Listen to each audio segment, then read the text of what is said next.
Hello, Eva, and welcome back. Hi, Alina. We are here almost towards the end of a very special year, as 2020 has been for us all so much different in so many ways. Yeah. Um, how would you think of the year 2020 as regards what has changed in your life and what gifts and what challenges did this year bring to you? Hmm. Yeah, yeah, it's an interesting open question. Yeah, 2020 definitely was a special year, and I was looking at the New Year's Eve glasses that we put on, which is like the two and the zeros, for the glasses, and then the two, like, no, it's not true. It's 2020. But anyways, the glasses already looked funky, like something that I thought very much to look forward to. And I had a lot of plans with 2020. And I what I usually do is I write out kind of like a mind map that has the core. In the core, I put the year, and then I have different angles where I look at my health. I look at spirituality. I look at relationship areas. As I said, health is about physical well-being and also my mental well-being. And then I also look at work areas, like what would I like to realize as projects and where I would like to move forward. And so that's all related to, I guess, projects, work, contribution, and some of them are intertwined. And that's usually how I lay out 2020. And to be honest with you, I haven't had a look yet at my 2020 mind map because it was such an astonishing year. And everything that I knew to be true for my life, especially in my work life, has dramatically changed without my planning. And but at the same time, I felt that this year was bringing a lot of different things that I found important, really close to me again. And it definitely, I mean, I felt similar to a diamond that only shines if you put it under pressure in order to carve out the different layers of a diamond to you know to to let it shine. I really felt that where the potential this year held was being a diamond under pressure, and then shine in different colors and forms. A couple of things that I realized was relationship to me is key. Like, and what I mean by that is true connection is really important. What I realized too is that we are social creatures and we do need interaction. So I was very thrown off by some of the new languaging, like social distancing, which seems like a very unhuman way of being together. I realized how much in the distancing, social interaction, social connection is really important to me. And even more so, a certain quality of connection, which means that you really are present with each other. And to me, that I realized how much of a present it really is if somebody is present with you and not just physically in the room. So it brought to my attention different qualities that are really artistic. Like, we use certain words in a simple way, but they're really a piece of art when it happens. Somebody really being present with you. And it's I've been calling some of those connections a conversation with the divine. And like serious started because of these times. And I felt that those were conversations with the divine. For example, it wasn't just a talk, it was meeting my divine and your divine and bringing it into a framed conversation. So I learned a lot about that. Yeah, we actually started our conversations during the lockdown in spring Yes. when everybody was shocked about what was going on, and it was something new that the whole planet experienced collectively. Yes. Yeah. I mean, I realized everything I know to be true can change like this in a split second. I guess everybody who has ever had maybe faced a dramatic illness or a catastrophe in their life, a certain crisis point, which means there's a turning point. There's, something turns in a different direction. Whoever has had maybe a loved one that died, or something that just happens in an instant moment, is confronted with the reality that whatever you hold to be true and to be something you can plan can completely change in a split second, and whatever you could rely on and count on is now different.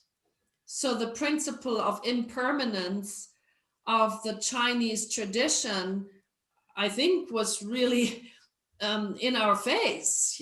Impermanence. There's nothing I can really hold on to, and I think also the gift was to practice what it means to be in the present moment, because all there was that was accountable was that one present moment.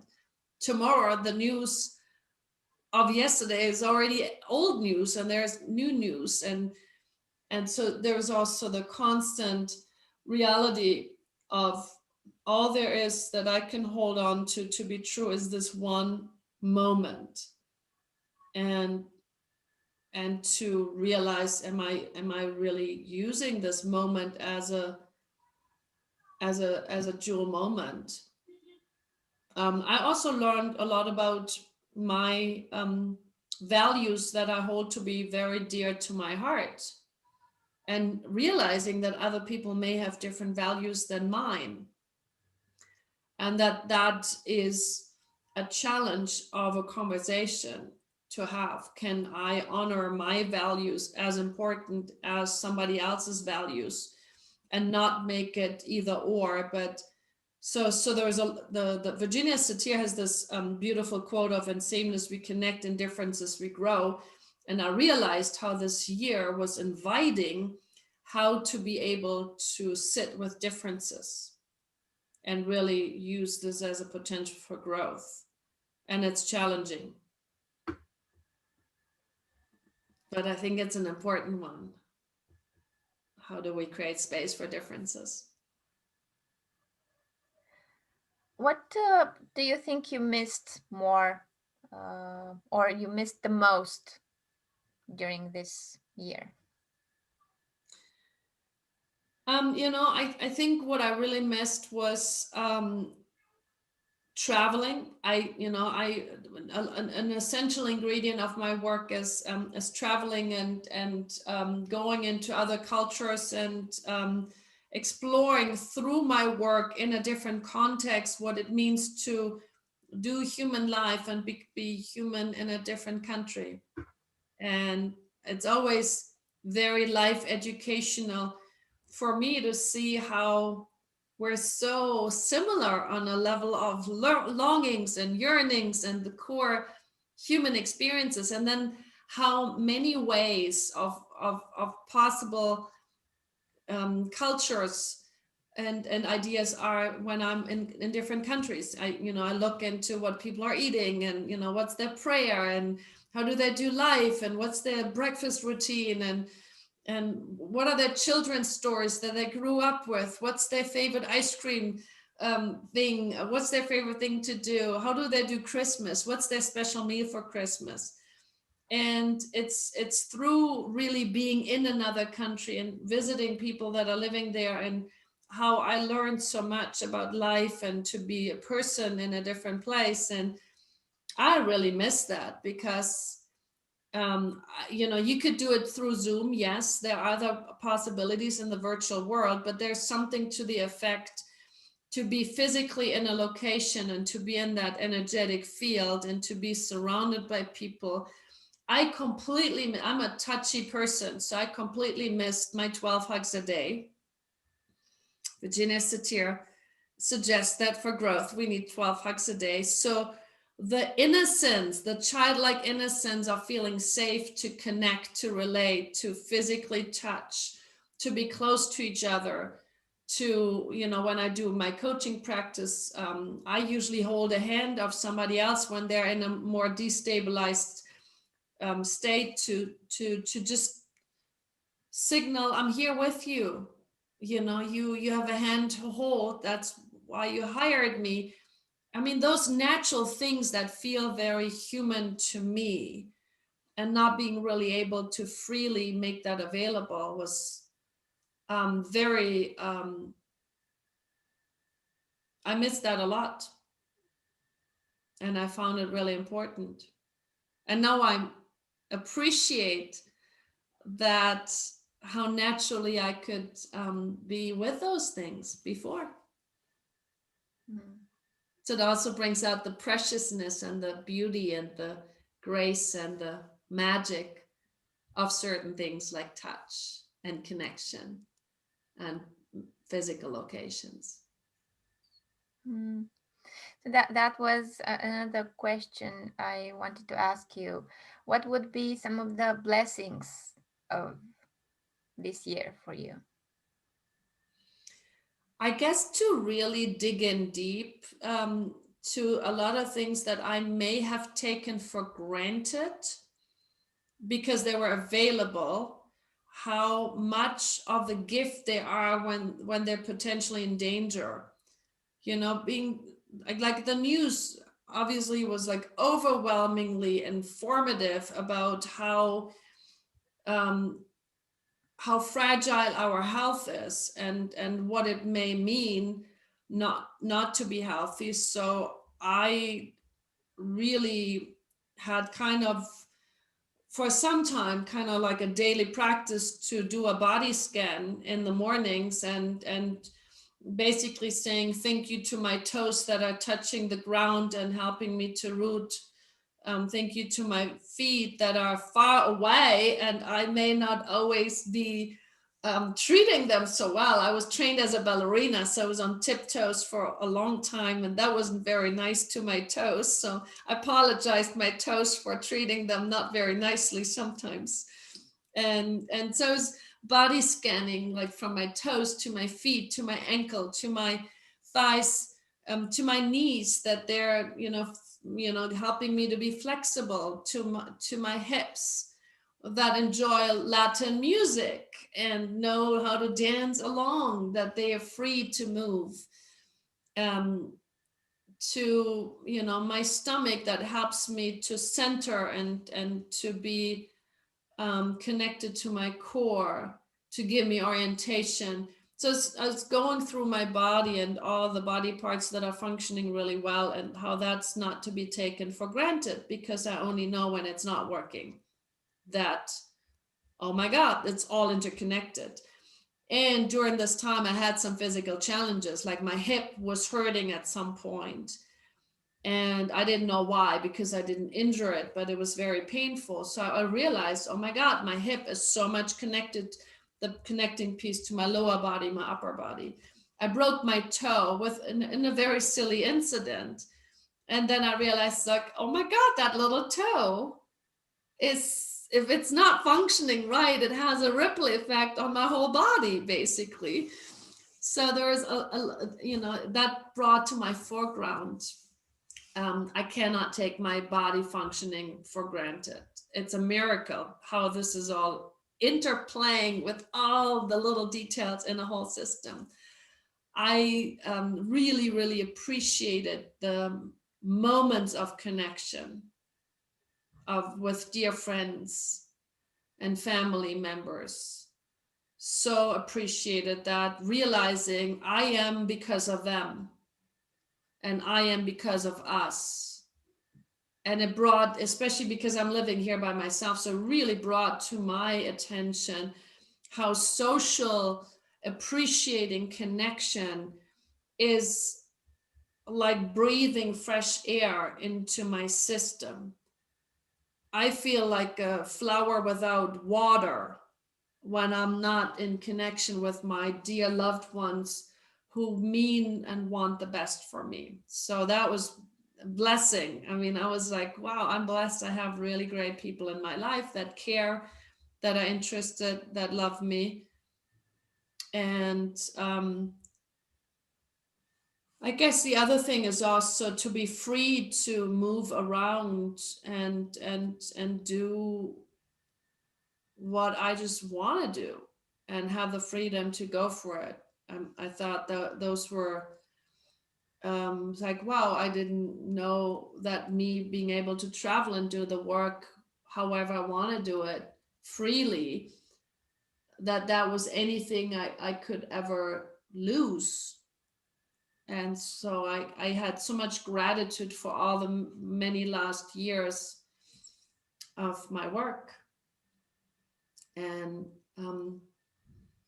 yeah, so there are a lot of blessings. And then also, I guess, a lot of the social interactions, like going to a concert, get with, being in crowds and gatherings, which is kind of a positive trans experience, carnival, like right before the lockdown was, I was at a party in carnival, and that was really, you sing your songs, everybody sings them along, and it's beautiful, and it's a cultural weaving because you're coming together through a song and through a shared space, and those are blessings not to be taken for granted.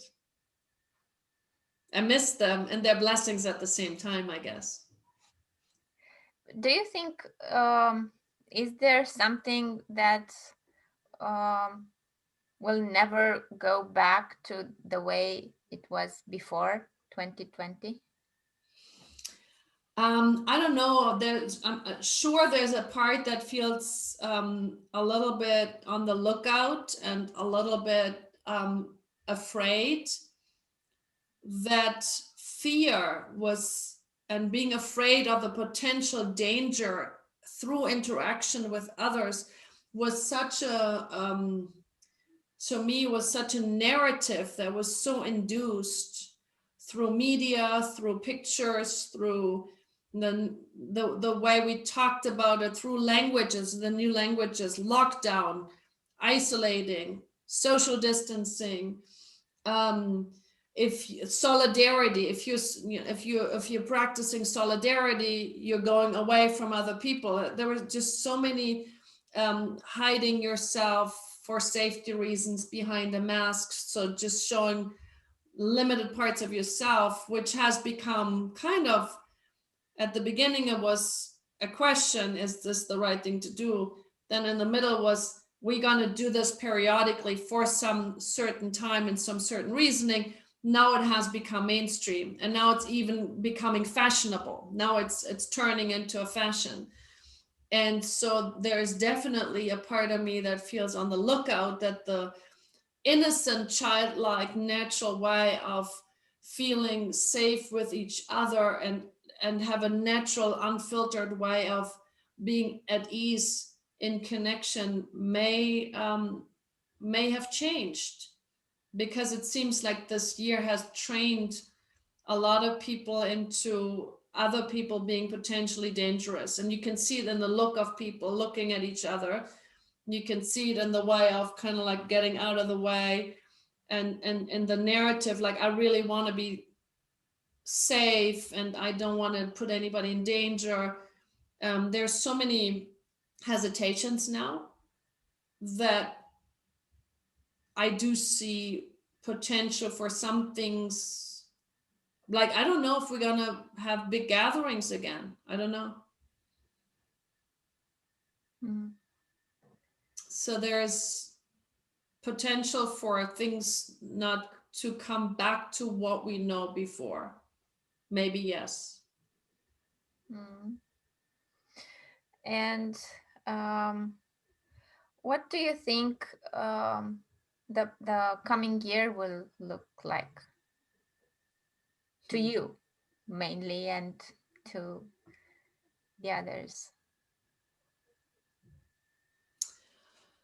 Well, then to me, the next year, I really want to take a moment to summarize again more of the learnings of this year, and then probably filter out in my own self what are the things that are really important for me to bring into 21. You know, sometimes when things are really fast, then whatever I have done the last year, I will just continue to do the next year. And this year kind of sets a little bit of a reset button to maybe also give me an opportunity to say what is really important to me, and how do I want to spend my time contributing, in what way, in what form, and why am I doing that. I think I will sit on the why question for 21 a lot. Why am I doing what am I doing? And then the how question. And what is the quality? How am I focusing my attention through my work, through my personal relationships, um, in the qualities that I'm exchanging? And it may be that some of the stuff may be simplified, maybe not as complex as it was before. I do hope that 21 I will be traveling again more. I'm definitely imagining myself in different spaces and locations, and traveling towards other countries again, but maybe also with a lot more um, alignment that will bring to my attention the beauty of being able to do what I do. And then really asking myself, why am I doing this? And how do I want to breathe my quality through every action that I take, so that it's a well set important moment, and not just see what happens.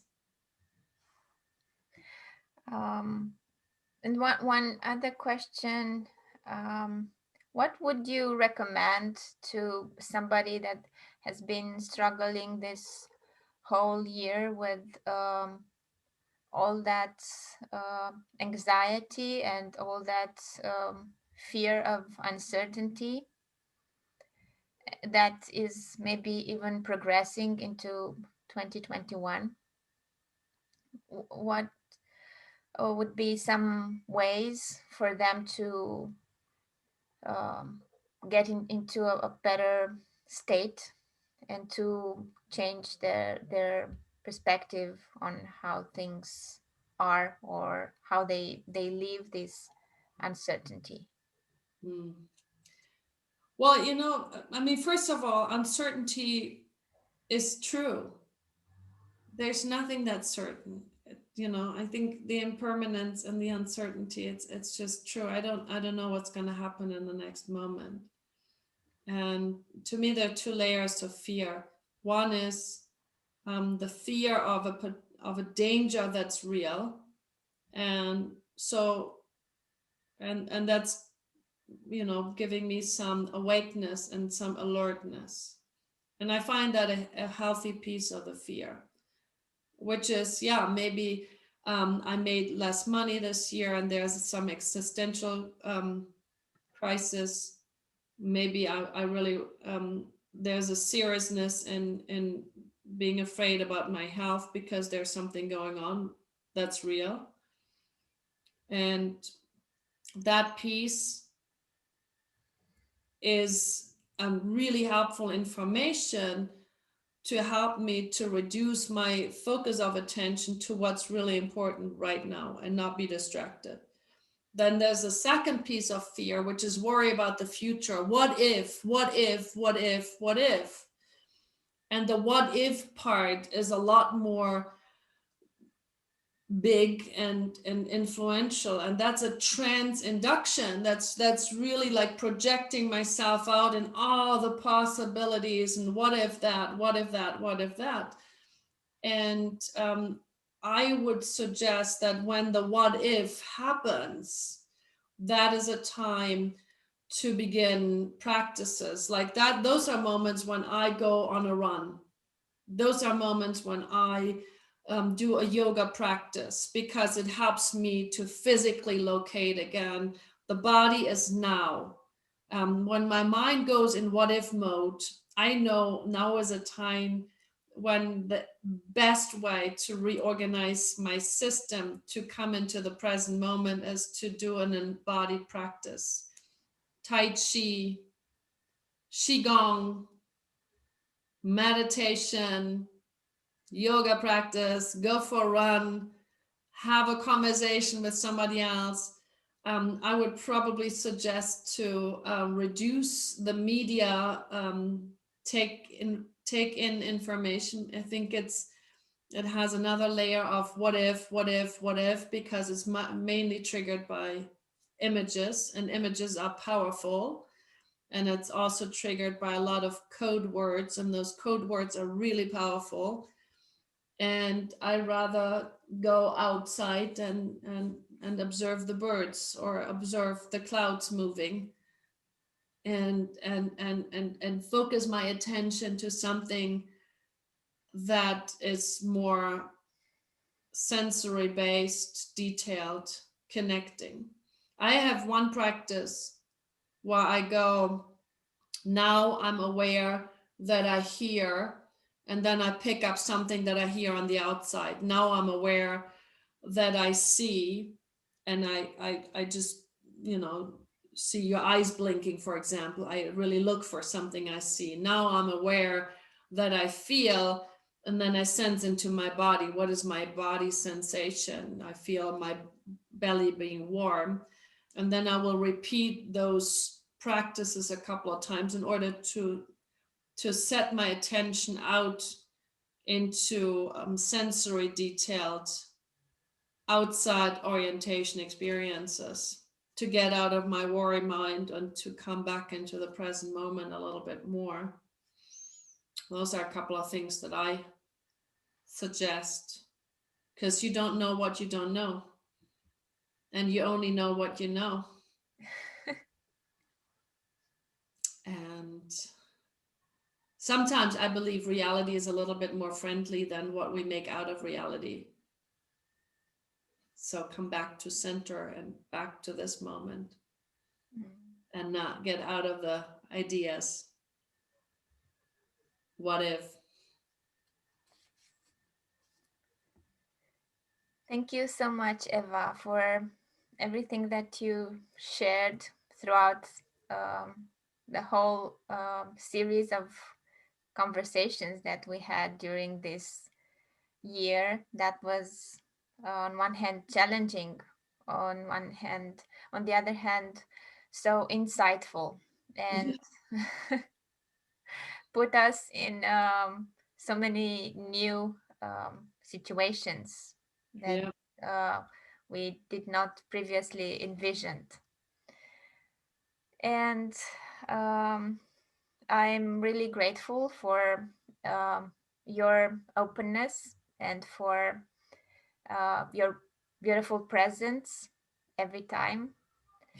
And I'm looking for other ways of connecting and interacting Mhm. also in the coming time. Yeah, me too. Well, thanks for that lovely series and our connection that we shared. And I really enjoyed our conversations too. And yeah, maybe those conversations would not have taken place in other situations than in this special year. That's as true. as we began with the return home series that was um, somehow dedicated to the experiences that were characteristic for this year. And I really treasure all those insights that were created during those conversations. Yeah, me too. Thank you. Thank you.